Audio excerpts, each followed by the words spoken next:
Pinakamurang townhouses sa Pilipinas. Sa panahong ito na pahirap na ng pahirap ang buhay natin, matalinong paraan ang pagpili ng mga townhouse na swak sa ating budget. Kaya dapat laging iisipin ang mga murang property. Kung investment man ito or pangsariling shelter ng pamilya, palaging isaalang-alang ang ating budget sa pangkasalukuyang sitwasyon ng ating financial crisis sa ngayon. Maging matalino tayo sa mga bagay na dapat natin unahin.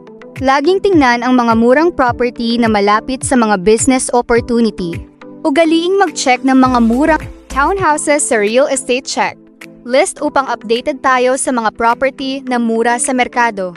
Ang Terraza Martha Subdivision ay isa sa pinakamura na property dito sa Bulacan sapagkat ang developer ay may puso at makamasa. Blessed day po mga bossing madam!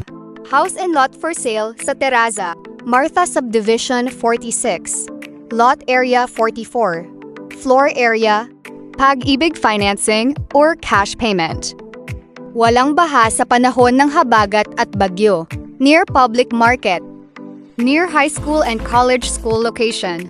Near hospital, near NLEX and Skyway, near restaurants. Comment lang po mga boss and madam, assist ko po kayo.